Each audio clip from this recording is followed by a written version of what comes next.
CA ये था कि हिंदू सिख जो रिलीजियस जिनका परसिक्यूशन हुआ है उसमें मुसलमान नहीं थे, ठीक है, यही था।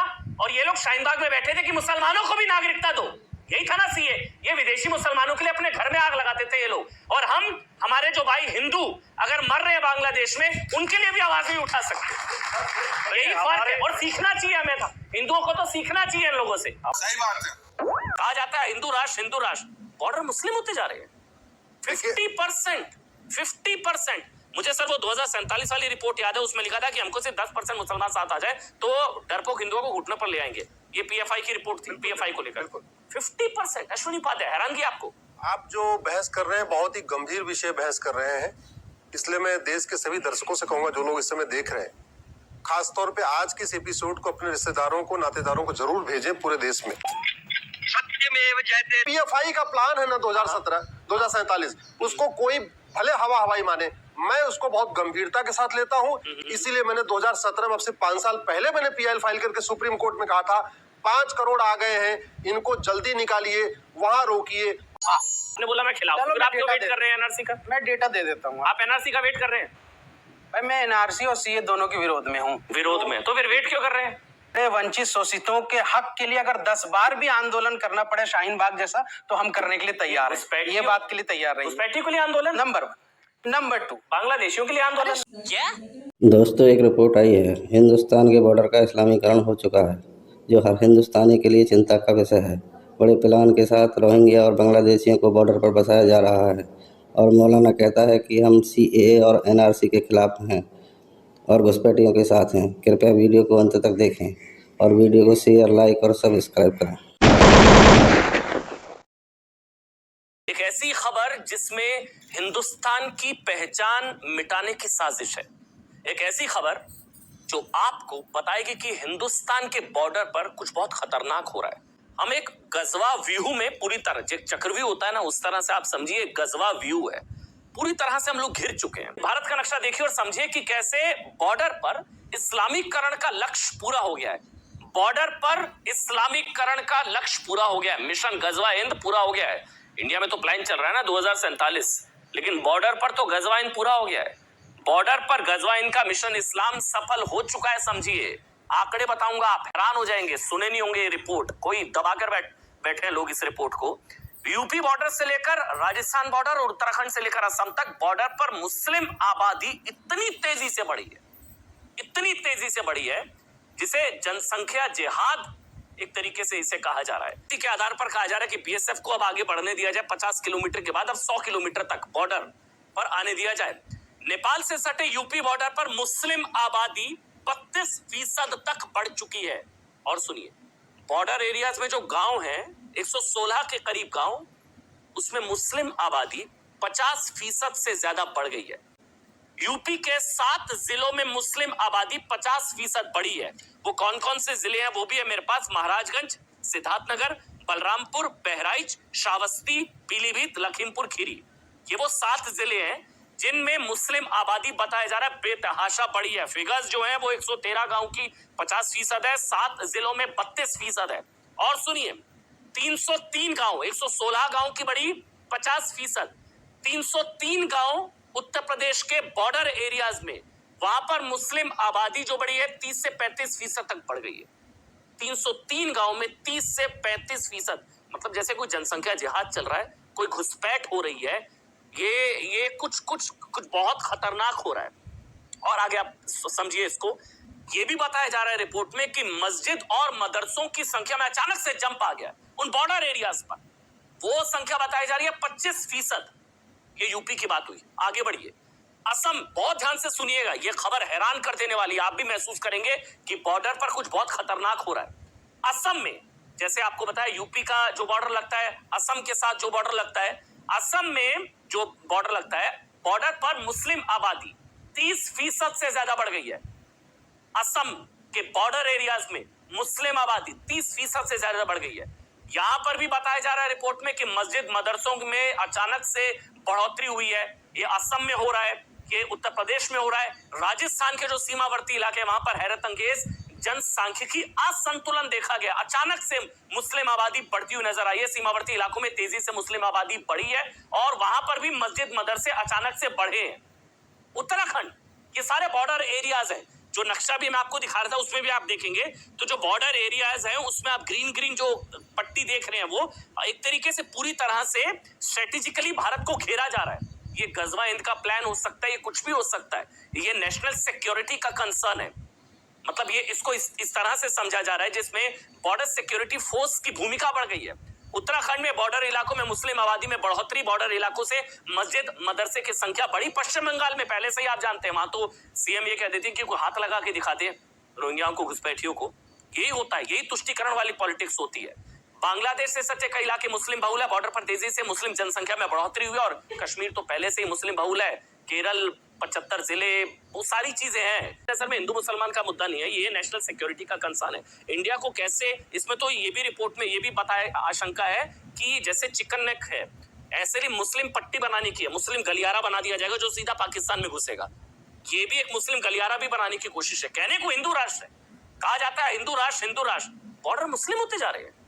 50%। मुझे सर वो 2047 वाली रिपोर्ट याद है, उसमें लिखा था कि हमको सिर्फ 10% मुसलमान साथ आ जाए तो डरपोक हिंदुओं को घुटने पर ले आएंगे। ये पीएफआई की रिपोर्ट थी, पीएफआई को लेकर 50%। अश्विनी उपाध्याय, हैरानगी आपको? आप जो बहस कर रहे हैं बहुत ही गंभीर विषय बहस कर रहे हैं, इसलिए मैं देश के सभी दर्शकों से कहूंगा जो लोग इस समय देख रहे हैं, खासतौर पे आज के इस एपिसोड को अपने रिश्तेदारों को, नातेदारों को जरूर भेजें पूरे देश में। 2017 मैंने पीआईएल फाइल किया था, उस समय मैंने कहा था कि 5 करोड़ घुसपैठिए आ चुके हैं। अगर डिस्ट्रिक्ट वाइज देखें, जैसा आज आपने कैलकुलेशन बताया, तो आज आपने ये बताया बंगाल की बात किया, असम की बात किया। बंगाल के 14 जिले पूरी तरीके से डेमोग्राफी चेंज हो चुकी है। असम के 9 जिलों की डेमोग्राफी चेंज हो चुकी है। झारखंड के 3 जिलों की डेमोग्राफी चेंज हो चुकी है। बिहार के 6 जिलों की डेमोग्राफी चेंज हो चुकी है। इसके अलावा आपने गुजरात का नाम नहीं लिया। गुजरात में कच्छ, भरूच, रिपोर्ट में नाम है गुजरात का, इसलिए मैं रिपोर्ट ऑथेंटिक है वही बोल रहा हूँ सिर्फ। कच्छ और भरूच की डेमोग्राफी चेंज हो चुकी है। द्वारका, जहां हमारा चारों धाम में से एक धाम हमारा द्वारका जी है, जहां सब लोग हम एक धाम अपना धाम करने जाते हैं, द्वारका से भेंट द्वारका जाइए, पूरी डेमोग्राफी चेंज हो चुकी है। ये पूरी प्लान्ड वे में हो रही है। आपके उत्तराखंड के उत्तर काशी वाला एरिया, जो बॉर्डर के एरिया, वहां की डेमोग्राफी चेंज हो चुकी है। बड़े प्लान्ड वे में बसाए जा रहे हैं। मैं बार बार कह रहा हूँ, कैसे घुसपैठ हो रही है। और ये हो कैसे रहा है इसको समझिए आप। जिस खेत में आप बाड़ नहीं लगाओगे, आवारा जानवर आके बैठेंगे। जिस घर में आप बाउंड्री नहीं बनाओगे, आवारा कुत्ते आके बैठेंगे। इसी तरीके से जिस देश का बॉर्डर फेंसिंग एरिया स्ट्रिक्ट नहीं होगा, तगड़ा नहीं होगा, विजिलेंट तगड़ा नहीं होगा, और वहां पे फेंसिंग अच्छी नहीं होगी, पूरा कंप्लीट वो नहीं रहेगा, स्वाभाविक सी बात है वहां घुसपैठी, और खासतौर पे तब जब एक प्लान्ड वे में घुसपैठियों को अंदर किया जा रहा हो। बंगाल से एज ए टूरिस्ट लोग बैठते हैं बसों में, वो बसें जाती हैं कभी द्वारका, कभी राजस्थान, कभी अजमेर, कभी और वापस खाली आती है। जाती भर के है और वापस खाली आती है। असम से बसें चलती हैं, बंगाल से बसें चलती हैं, झारखंड से प्लान है, बिल्कुल प्लान है। जो पीएफआई का प्लान है ना 2047, उसको कोई भले हवाई माने, मैं उसको बहुत गंभीरता के साथ लेता हूं। इसीलिए मैंने 2017 में, अब से 5 साल पहले मैंने पीआईएल फाइल करके सुप्रीम कोर्ट में कहा था 5 करोड़ आ गए हैं, इनको जल्दी निकालिए, वहां रोकिए। रुको जरा, सबर करो। आप लोगों ने डिबेट सुनी क्या? ये चीज आप लोगों में से किसी ने महसूस की है? आपने की है? क्या नाम है आपका? मैं अंजना भागी। आपने भी महसूस की ये चीज? जी हाँ, मैं भेंट द्वारिका गई थी अभी गर्मियों की छुट्टी में। दिन तो बहुत अच्छा गुजरा, शाम के में जल्दी नहीं थी। हैरानी तब हुई जब प्रसाद लिया तो प्रसाद भी हमें अपने मुस्लिम भाई ने दिया था, जो नाव चला रहा था वो भी। शाम को वहाँ लोग ऐसे भागने लगे जैसे कुछ यहाँ लूट मचने वाली है। हम भी कूद के चढ़ गए। चारों तरफ काले ही काले झंडे लगे नहीं था। हम हिंदुस्तान के बॉर्डर पर है या गुजरात के बॉर्डर पर है। दिल घबराने लगा, दिल किया भाग के दिल्ली ही आ जाओ। सही बात है। हम पॉलिटिक्स, इस पॉलिटिकल डिबेट है नहीं, नेशनल सिक्योरिटी का कंसर्न है आज आलोक। लेकिन फिर यही हो जाता है जब पॉलिटिकल पैट्रोनेज जैसे घुसपैठियों को दे दिया जाता है। कहा जाता है कि एनआरसी का विरोध होगा, इन घुसपैठियों को भगाने के लिए ना एनआरसी। नंबर 1, नंबर 2, बंगाल की सीएम कह देती है कि भाई कोई हाथ लगा कर दिखा दे इनको। क्या इनको वोट बैंक बनाकर आयातित वोट बैंक होता है ये? इससे शक्ति बढ़ती है, अपीजमेंट होती है, और फिर ये वोट बैंक बन जाता है और फिर सत्ता में रहते हैं। ये होता है क्या आज आलोक? भी सारे मेडिकल टर्म में जो बॉयल होता है, बॉयल को सर्जरी करके निकाल देते हैं, लेकिन सर्जरी पूरी अंदर से नहीं की जाए, थोड़ा बहुत छूट जाएगा तो बॉयल फिर रुक जाएगा। ये बेसिक कंसर्न 1947 में शुरू हुआ, जब आपके रिलीजियस डिवीजन पे आपका बंटवारा हुआ। मुस्लिम फॉर पाकिस्तान, और इंडिया को इंडिया रहने दिया गया। उसी वक्त मोहम्मद अली जिन्ना ने सरदार पटेल के पास प्रपोज किया था कि हमें ये जो आप नक्शा दिखा रहे हैं, ये देखिए, ये ईस्ट टू वेस्ट कॉरिडोर है, हमें ईस्ट टू वेस्ट कॉरिडोर बनाने दो, ये सुएज कैनाल जितना लंबा होगा, रामिफिकेशन भी इंटरनेशनल होगा। उसी वक्त ये प्लानिंग थी, ईस्ट वेस्ट पाकिस्तान को जोड़ेंगे, इंडिया को बीच में से इन्फिल्ट्रेट करेंगे, अपने मुस्लिम भाइयों को बनाएंगे। ही वांटेड टू क्रिएट, उनका विजन था ये मुस्लिम कि मुस्लिम पॉकेट्स इंडिया के अंदर बनते चले मिनी जाएं। पाकिस्तान। इस वक्त जो सबसे बड़ी समस्या है, ये जो समस्या शुरू हुई है, ये 1947 में इसके बीज बो दिए गए थे पार्टीशन के समय। आपने बांग्लादेश को अलग किया क्योंकि वो पॉलिटिकल विजडम था, पॉलिटिकल जरूरत थी, लेकिन आप बांग्लादेश को अलग करके भी इस्लामिक कट्टरता को आप अलग नहीं कर पाए। आज की तारीख में ये सच्चाई है कि आप जितने ये ईस्ट वेस्ट कॉरिडोर देख रहे हैं, ये उसी विजन का जवाब हिंद का, जो आप शुरू में आपने ओपनिंग स्टेटमेंट कहा था कि ये बांग्लादेश से पाकिस्तान के बीच में एक हिंदुस्तान को पाकिस्तान बनाने की तैयारी है। और इसमें कहीं ना कहीं, जैसे मैंने कहा कि आजादी के समय से ही हमारे देश के पॉलिटिकल सिस्टम का सबसे बड़ा दोष है ये तुष्टीकरण की राजनीति, वोट बैंक की राजनीति, की तरह वोटर बनाने की, उनको राशन कार्ड दे दो, उनका पासपोर्ट बनवा दो। अच्छा, आपको पता है घुसपैठियों को वोट मैं आप लोग को एक फिगर देता हूँ। अगर भारत में हर महीने 1 करोड़ पासपोर्ट बनते हैं तो उसमें आज की तारीख में 40 लाख पासपोर्ट मुसलमानों के बन रहे हैं। हर महीने 40 लाख कहाँ जा रहे हैं? 35% आप खुद बोल रहे हैं कि डेमोग्राफी बदल रही है, 40% डेमोग्राफी बदल रही है, लेकिन ये हर सरकार में बढ़ी है। दैट मीन्स कि इनको पोसा पाला जा रहा है। अब जब आप पोसेंगे, पालेंगे, खिलाएंगे, पिलाएंगे तो कोई भी बच्चा स्वस्थ ही रहेगा ना। तो स्वस्थ करने की भी जिम्मेदारी हमारी है, इसलिए दोष किसी को देना नहीं है, दोष हमारा खुद का है। आपने CAA NRC क्यों जरूरी था, मैं खत्म कर लूं। CAA NRC का मेन मकसद यही था कि ये जो इन्फिल्ट्रेशन हो रहा है उसको रोका जाए, बाहर के आने वालों को बंद किया जाए। और दूसरा इसका तरीका है कि आपने जो पार्टीशन जिस लाइन पे की थी उसी लाइन पे रहने दीजिए।